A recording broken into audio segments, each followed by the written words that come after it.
25K subscribers. Mahal na mahal ko kayo.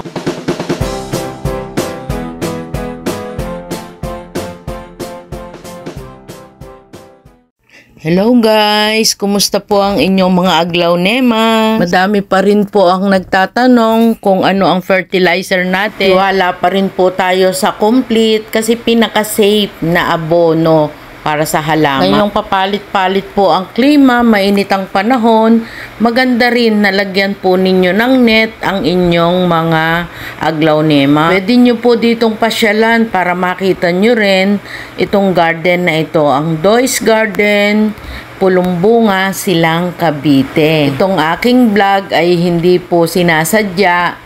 Nagandahan lang talaga ako, kaya kahit konti, ayan, tayo po ay nag-video. May mga mabibili din po dito, single stems, kung gusto nyo, 3-in-1. Maganda pa rin talaga ang mga pulahan. Try and try hanggang sa makabuhay na at makilala natin ang ating mga aglaw. Tarang makisilip. Ayan, pinabidyo ko po yan sa anak ko habang ako ay nag-iikot.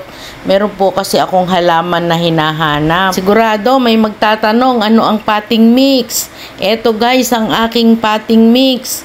Hindi po ako magsasawang sabihin sa inyo, yan ay Coco Peat, at syempre pagka yung ganyang mainit, lagyan nyo na ng coco cubes na ilang piraso para mas tatagal po yung absorb ng tubig. Hindi pa rin araw-araw ang dilig. Ayan, makikita nyo na po yung epekto ng init sa ibang mga aglaw. Minsan pag sobrang init, misting po, maganda rin sa mga dahon ng ating mga halaman, kahit sa philodendron. Saka nakakadagdag lamig din po para sa ating bakuran kapag nagmi-misting. Ayan, makikita nyo yung kanyang mga aglaw dyan. Ayan po ay sa Doyce Garden. Pasyal po kayo.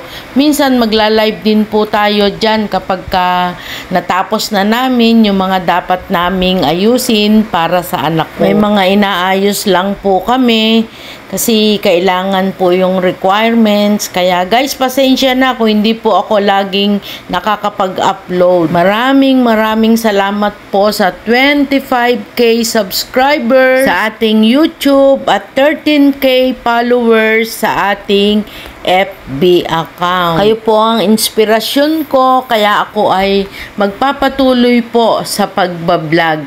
Tuloy-tuloy lang. Sundan nyo po ako kahit na minsan hindi tungkol sa halaman. Guys, samahan nyo po ako kahit minsan maliit ang views ko. Okay lang po yon, tuloy-tuloy po tayo at magpapatuloy pa. Marami na po akong video na hindi ko lang po na-edit. Sobrang busy lang po talaga. Mother's mode muna po tayo. Natanggap pa rin po tayo ng mga orders. Kami na rin po yung nagdi-deliver kapag malalaking halaman. Pwede pa rin po ang drop and go at Lalamove. Pwede rin JRS, kaya lang po by schedule na po tayo. Hindi natin pwedeng kalimutan ang paghahalaman. Kaya nga lang, meron tayong mga bagay na dapat na i-let go at merong bagong darating sa atin. Eto guys, meron na akong i-upload. Maraming salamat sa Doyce Garden. Iba talaga guys, ang ganda ng aglaw nema. Alam ko marami pa rin po ang nagko-collect ng mga aglaw. Sa mga gusto pong mag-start maghalaman, mag-start na po kayo. Kahit pa isa-isa lang. At talaga naman pong napakaganda sa mata ng halaman. Napakagandang stress reliever at nakakalamig ng bakuran. Have a beautiful day, a beautiful life.